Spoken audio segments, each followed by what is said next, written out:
Josh Hasten here, Israel Uncensored, Land of Israel Network at thelandofisrael.com. It is May 29, 2017. I'm recording my show here from Jerusalem. Thank you so much for joining us on Facebook Live for this half of the program. After the break, we're going to be speaking to Mudar Zahran, the Secretary General of the Jordanian opposition. Hear his unique insight into the situation in Jordan, in Saudi Arabia, President Trump's recent visit to the region. So you're going to want to go and listen to that once it's posted to my Facebook page and thelandofisrael.com's Facebook page. We will not be here on Facebook Live because we won't be able to hear Mudar on the line. And there's a lot more we could talk about today, but we have a very, very extensive interview coming up after the break with Mudar Zahran, Secretary General of the Jordanian opposition. My name is Josh Hasten. This is Israel Uncensored, Land of Israel Network at thelandofisrael.com. You can be in touch during the week, of course, via email, josh at thelandofisrael.com, on Facebook if you're watching right now. Or if you're not, it's Joshua Hasten on Twitter at Josh Hasten. Big shout out to my man over here, Benjamin Bresky, engineer extraordinaire. Without him, there is no sound, people. We can't do this without Ben. And we're going to take a break and come back with Mudar Zahran. Don't go anywhere. This is Josh Hasten, Land of Israel Network at thelandofisrael.com. And those watching on Facebook, shalom, shalom. Have a wonderful day. We're going to go to the phone right now. The Secretary General of the Jordanian opposition, a good friend, Mudar Zahran, joins us now on the line all the way from London. Mudar, welcome to the show. Thanks for having me. It's been a while. It's been way too long, actually, since we spoke to you to get your analysis on everything going on. I want to start with the President of the United States, who just visited the region, first Saudi Arabia, then he was here in Israel. From where you are sitting in your position, what do you make of the President's visit? What are the ramifications here for the future in the Middle East? Well, the President did put a very new game, or like he outlined the rules of the new game for the Middle East. First of all, I believe it was a very successful visit. In Saudi Arabia, the President had a very major accomplishment, which is he secured two things. A, that the Muslim Brotherhood would be literally outlawed and would be removed from the face of existence as far as the President is concerned. As you know, and we've been friends for a while now, that in my position we get information and through our connections, which maybe possibly most of the journalists do not get. And most of the people in the media cannot see. But we know that there has been a huge push by the President against the Muslim Brotherhood, which is the mother of all terrorist groups, including Hamas. At the same time, there are all immediately Saudi Arabia banned the terror group. And the only two countries now causing problem with this are Qatar and Jordan, because they're still refusing to give up their connections and their cooperation with the Muslim Brotherhood. The second accomplishment is he secured what I would call a soft economic and political normalization between Arab countries and Israel. Now all Arab countries are willing to make peace with Israel without a so-called peace deal. There's also the President's arrival in Israel. The fact that he went and visited the Western Wall, it was a very clear statement to us Arabs that the President wants to see Jerusalem as the unified capital of Israel, including Eastern Jerusalem. There's also what we can tell you about his communications with Abbas.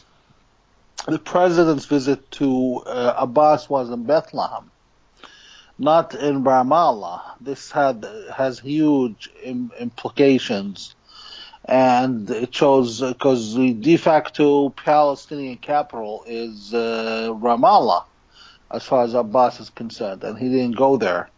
The President also laid a lot of things on the ground, including what I would call some sort of parallel peace. Abbas now understands that the world doesn't revolve around him, that the Arabs are willing to make serious peace with Israel without a peace deal. So let me ask you this. That's a very, very important point. that you just said, that the Arabs were possibly willing to make a peace deal with Israel regardless of the situation between Israel and the Palestinians. That being said, the president did say in one of his comments, he said something like, a peace deal between Israel and the Palestinians will open up other avenues between Israel and her neighbors. So was he just saying that to be politically correct? I mean, why would he make a statement like that when, in fact, as you're saying, that it, as we know, of course, here in Israel, that the Middle East does not revolve around the Israeli-Palestinian conflict? Why would he even hint to that in some of his statements here when he was on the ground in Jerusalem? As you know, it's politics, and there's usually a small difference between what many politicians are forced to say for protocol and what's really happening on the ground. All I know right now is all Arab countries, except for Qatar and Jordan, do have genuine and actual and practical ties to Israel. Of course, you forget the traditional enemies like Syria and a few other crazy ones. We are looking at a very new chapter, not only for the so-called conflict. We're looking at a whole new chapter for the Middle East. Things will change drastically, and the president has set a new blueprint for the entire region. And from where you're sitting in your position as Secretary General of the Jordanian opposition, what's going on in your country, Jordan, where you're not actually situated currently, but what is the situation like these days in Jordan, number one, vis-a-vis the Trump visit and Israel, and just in general, whether it's with the refugees from Syria, the state of affairs with the administration, with the king? What's the situation now these days for those people who want to understand better about the realities in Jordan? Okay, I have to unfortunately give up my god of diplomacy when I answer this question. No problem. This is Israel Uncensored. You can say what you'd like. Most of the people who write about Jordan in Israel and in the West, most of them are uninformed. I am not reluctant, and I don't feel guilty, calling even some of the biggest names who write about Jordan and the Middle East in Israel. Some of the names you always see on television, and some of them claim authority, like, for example, some people from the Washington Institute, like David Shanker and Robert Satloff. Those people are not necessarily aware of what's happening. Jordan has changed drastically. First, after the president's visit, Jordan's government has been engaged in a whole new verbal war with Saudi Arabia, Israel, and the United States. Jordan's media, which is controlled by the King's press office, has changed the language against Israel into a very unprecedented manner of hostility, and against Saudi Arabia. The reason is the Saudis have agreed to peace without necessarily including Jordan or Abbas. And also the Saudis have agreed to ban the Muslim Brotherhood and fight the Muslim Brotherhood, which is the president's agenda too. This is against Jordan's king interest. Most people who may not realize there was an altercation, a verbal altercation during the conference itself, between Jordan's king and Saudi's king, and it was all over television to watch.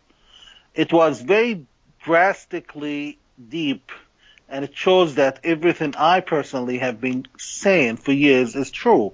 Jordan's government is in bed with the Muslim Brotherhood. Uh-huh. The pillars of the Muslim Brotherhood group are all in Jordan. The HQ of the Muslim Brotherhood, global HQ, is in Jordan, exactly 3 miles away from the king's own private palace. And Jordan is a Muslim Brotherhood country. The two countries now fighting against the president's push to ban the Muslim Brotherhood and Hamas. Those two countries are literally Jordan and Qatar. And this we can go on for hours talking about the details.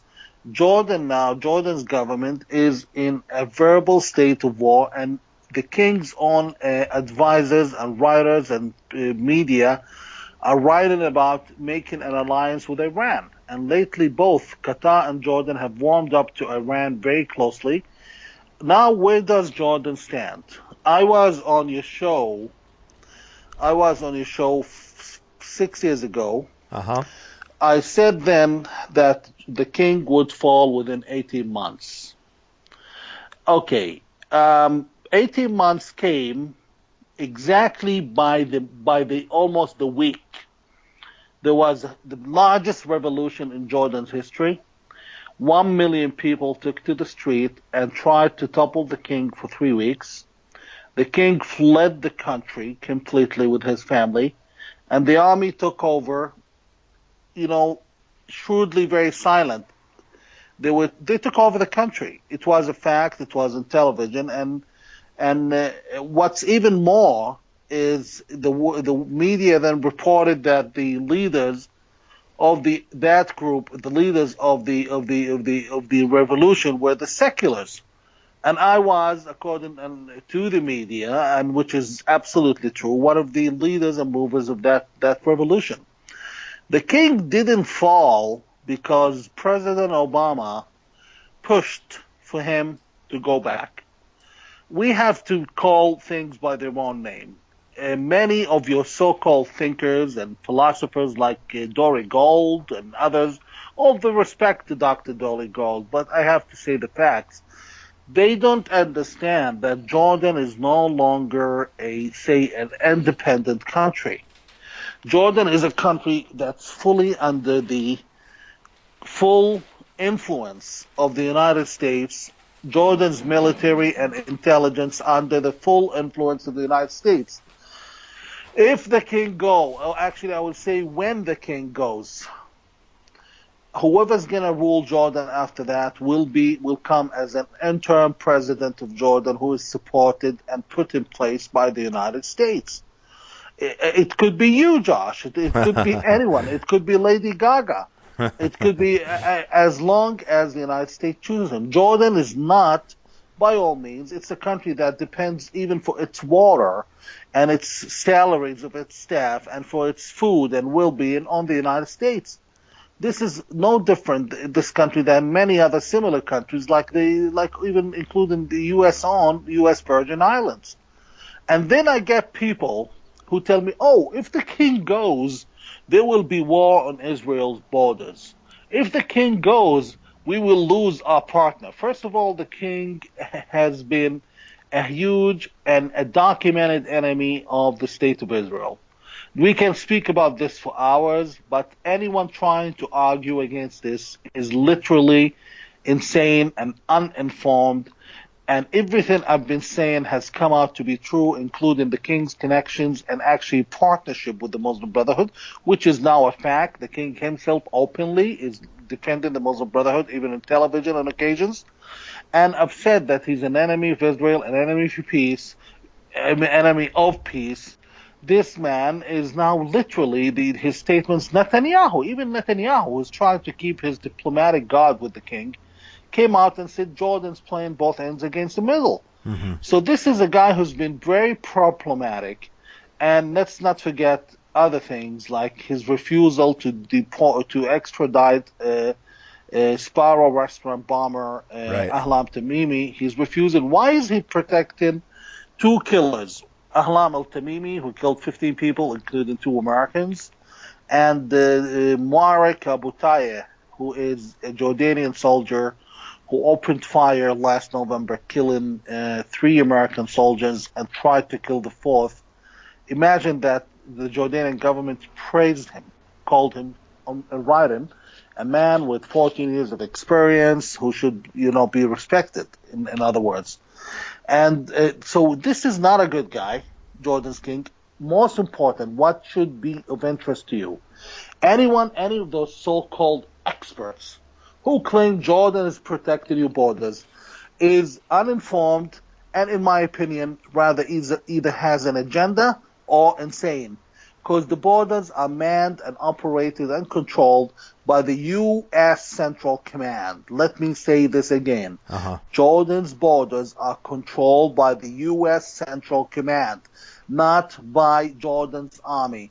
You see Jordanian soldiers on the ground, but those people have commanders who answer to the U.S. Central Command. Evidence that the king is irrelevant is the fact that he spends most of his time out of the country. If he was so relevant in his family, how come they're always out of the country? Nonetheless, this doesn't mean a lot for people like one of my teachers and one of my inspirations, Daniel Pipes, who still, apparently insists that the king is essential. And there are people like Dory Gold, and they come up with all kinds of excuses that we don't know what's going to happen next. It's short and simple. With President Trump in power, okay, during Obama's time, the concern was very valid, because Obama would have removed the king and put a Muslim Brotherhood person in charge. Right now, we have the right president, the White House, who would never tolerate anything that would be either against Israel or Islamists in charge. There's no fear about Jordan's future, because Jordan, again, the king is always out of the country. He's irrelevant. He doesn't control anything beyond the country's budget. He doesn't even control the military budget. I think there will be another revolution. We had three of them in the last 6 years and a half. Mm-hmm. There will be another one, only that this time the U.S. administration would not do everything to keep the king in charge. Because, President Trump is a businessman. First of all, he's seen every single bad sign from Jordan's king. And we could talk about this for weeks, about what the king has been doing to the U.S. and to Israel and to Saudi Arabia, which is now a de facto, it's America's strongest ally in the Middle East after Israel. Things will change. Our biggest obstacles now are the Jewish American loyalists who remain in the U.S. There are, thank God, not many of them. We have people who are still holding tight to the king. I cannot place exactly what their motives are. Maybe fear, but it's not justified, because many of them do have the connections and they can get the information.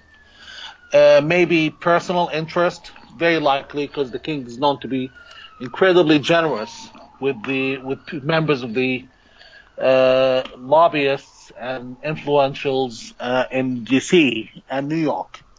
We don't know, but things will change. In my opinion, it won't be too long before the U.S. president changes his mind about Jordan's king. For the record, the king's state-controlled media has been pathetically attacking Trump, pathetically attacking Israel, and occasionally pathetically attacking me, by all means possible. This is all unbelievable and important information, things that people aren't hearing in the mainstream media and need to hear.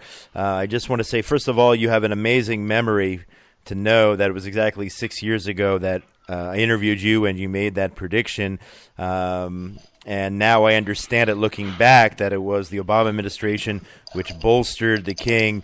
And as you mentioned, in order to perhaps strengthen the Muslim Brotherhood over there in Jordan. Number two, Lady Gaga as King of Jordan. That would be that would be something to see.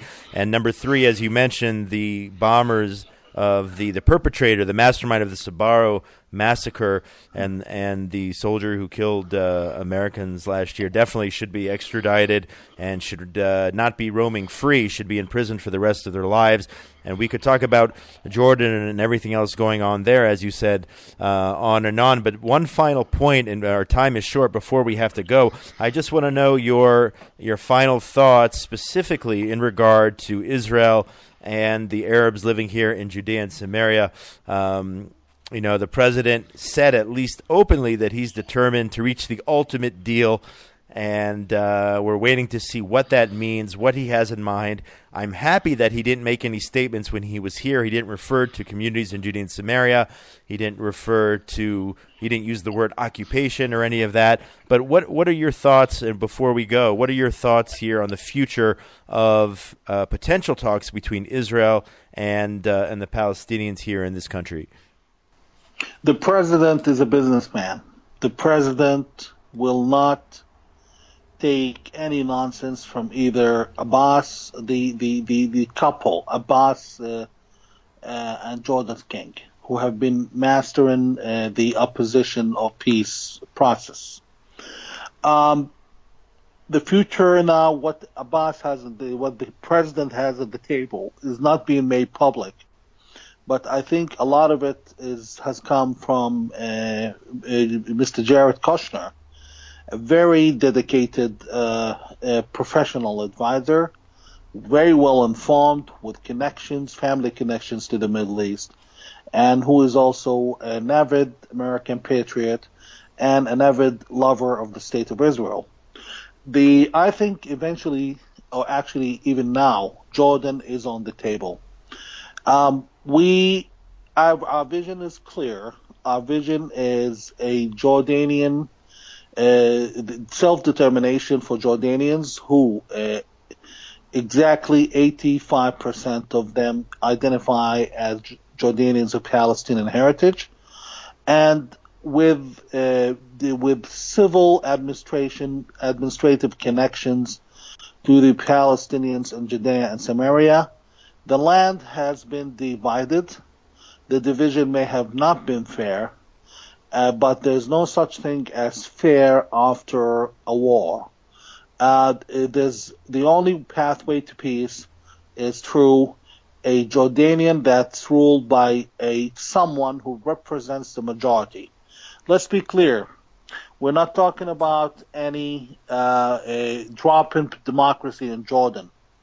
Drop in democracy in Jordan might result in chaos. We're talking about rulers, an administration that represents the will and the self-determination of the majority. We strongly believe the Palestinian Authority will not survive past Abbas. We cannot see how the Palestinian Authority is going to survive. It's going to die eventually, and it's most Palestinians in the West Bank and Judea and Samaria would rather for Israel to come back for apparent reasons, for economic and humane reasons. Doesn't mean they love Israel, but we were absolutely, and tell your listeners that I'm a frequent visitor of Judea and Samaria, and I have a family house there, and I spent most of my summers there, and because I can't go back home to my country, Jordan. Right. So most of them, and I can say this authoritatively, would love to see Israel coming back because of the live-in hell that the Palestinian Authority is offering. The Palestinian Authority is not going to survive. Reason it's not going to survive because it cannot keep any of its promises for the president, and the Jordan option will eventually come on the table. And I cannot even say what I know about this subject. I can only say that it is coming. The original division of the land is enforcing itself back, where we will get 78% in Jordan as the Arab Palestine, and where Israel will remain the Jewish Palestine from the river to the sea. And we look forward to shalom, and we look forward to cooperation, and inshallah, God willing, the day where your child and my child would not have to fear getting stabbed in either Jerusalem or Amman. That all sounds good to me. I would love to see the PA go, and looking forward to these developments, hopefully here in the near future. Mudar Zahran, it's always great to talk to you. We actually got a chance to meet in person several years ago here in Jerusalem, and I hope we get to see each other very, very soon. The Secretary General of the Jordanian Opposition, Mudar Zahran. If people want to learn more, what's the best way to reach you? Facebook? Okay, they can absolutely reach me on Twitter and Facebook. Twitter is @Mudar_Zahran. Facebook, they have just to look up Mudar Zahran, Mudar. Last name is Zahran. Looking forward to be in touch with all of your wonderful listeners, especially people from our friendly and beloved state of Israel on our borders. There you have it, a Muslim friend of Israel who would like to be in touch. We'd like to see a real peace one day, as we all would. Mudar Zahran, thanks so much for your time, and have a wonderful day. Be safe. Thank you, inshallah. Thank you. Inshallah. All the best.